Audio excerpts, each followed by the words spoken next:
Hey everybody, I'm looking forward to talking today about one of my absolute favorite topics. It's the topic of how branding can impact your ministry. Now, I know it's sometimes challenging to put those words together. A lot of times we see words like brand as being a corporate word and a word that we use in business, but I really believe that having an impactful brand is something that we overlook a lot of times in ministry and that really would help us a lot of times get to that next level in our ministry growth.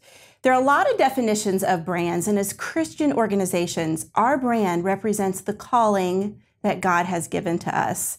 And when we think about it that way, brand has a completely new meaning. We seek to provide hope, encouragement, and change to those that we serve. And ultimately, doesn't our brand reflect the one who has called us?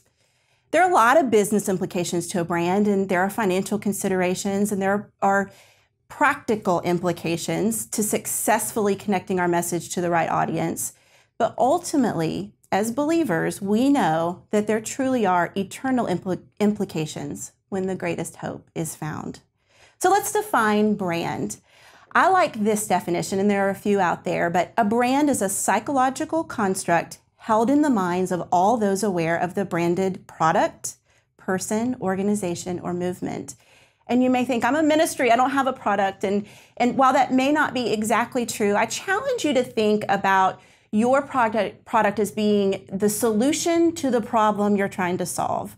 So whether you're a church or whether you're an organization that provides wells to people in Africa, there is a problem and you have a specific and a unique solution to that problem. So in ministry, a lot of times we can look at that, and a lot of the things that we can learn from businesses in product marketing are applicable when we see our hope and our solution as the product. Our brand is really a manifestation of our identity. And when we look to the corporate world, it's very easy to quote things like, just do it. And, things that McDonald's has done over the years and big Fortune 500 companies. And I think there are a lot that we can learn from those, but we have to be careful not to just think of a brand as a logo or a catchy saying or a swoosh mark that we all recognize, because a brand really is a lot more than that. You really have a brand. And I think a lot of times the first thing we have to do in ministry is to recognize that. And whether we want to call it a brand or an identity, whatever term makes you comfortable, we need to recognize that we do have one, because something significant has happened in the last 10 years in the world of marketing and communications. And that is that if we are not controlling and shaping what is said about our brand, then it's shaping itself. Because we all know this, we've had these experiences, right, where if something good happens and we're happy about it, we tell somebody. But if something bad happens or we have a bad experience, we tell 5 people. And there's actually scientific studies that back that up. So even in ministry, even in the work that we're doing, we have to be very intentional about how we shape a brand. There was a book that was published a couple of years ago called The Brand Idea Framework, and they really did a lot of research and came out with some specific ways that nonprofit brands are different from for-profit brands. And I think it's important for us to identify those as we talk about how we build a nonprofit brand. The 3 main differences that they identified were, number 1, that our focus in the nonprofit and ministry space is on our mission and values, not on our customers. And I think we know that, but we really have to be intentional about that we're not a place just to serve a customer. We are a place that has hope, that has a solution to a problem. And so how we wrap that in a brand and get people to come along with us to meet that objective is critical. We're not driven by our customers, we're driven by our mission.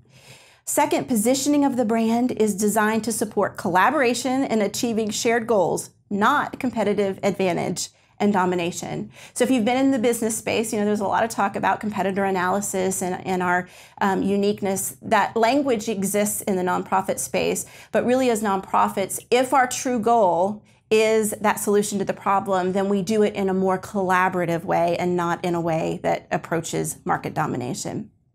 And third, collaboration in defining and communicating the brand is encouraged, and policing the brand is not.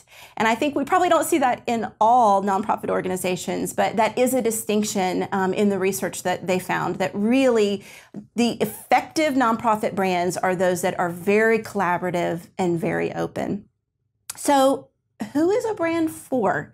If we're going to effectively create a brand, we have to know who our audience is. And I think there are two big buckets that we have to recognize. The first one is our external audiences. And I think we immediately go there and we think if we're building a brand, we have to know who our donors are, our supporters are, our church attendees are.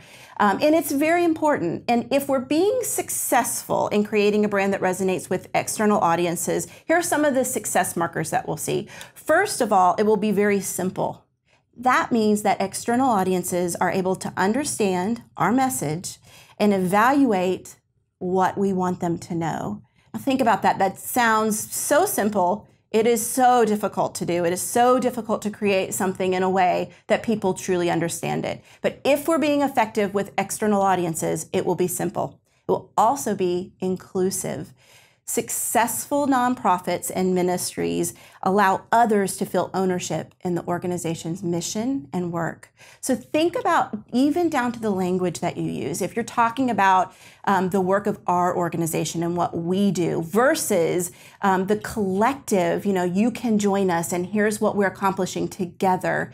You need to think about that because successful brands that resonate are very inclusive. And finally, has to be transferable. We want our external audiences to become advocates. It's the best marketing that we can have. And in order for that to happen, they have to be able to simply understand the message, feel included, and then be able to transfer and share that message. The second audience is one I think we overlook a lot, but I think it is probably one of the most impactful when we're building a brand, and that's our internal audience. The brand and the people in our organization have to embody everything that we want it to be. That means that success markers are, first of all, that we're consistent. How often, if you went to an organization and you talked to the person at the front desk and the person in development and the CEO or founder, do you get a different message? We have to be consistent in our message internally. And it also has to be true. It has to be accurate. We have to feel like we're being real to the brand of our organization. So ultimately, why is it even important to connect other people to our ministries? Well, I think most ministries would say that they exist to bring about change of some sort. And change occurs through relationship. And relationship only happens when we have connection. So if you see your brand as that bridge to connect others to your mission, you will see that it is an important part of sharing your message and including others.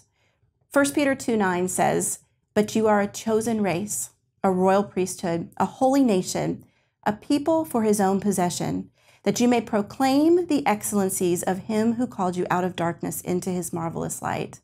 So when you think about a brand, just remember that we are carriers of the greatest mission and message and story ever. And if we are reflecting the one who has the greatest message, our brands should intentionally be the greatest things and the greatest connectors to our audience.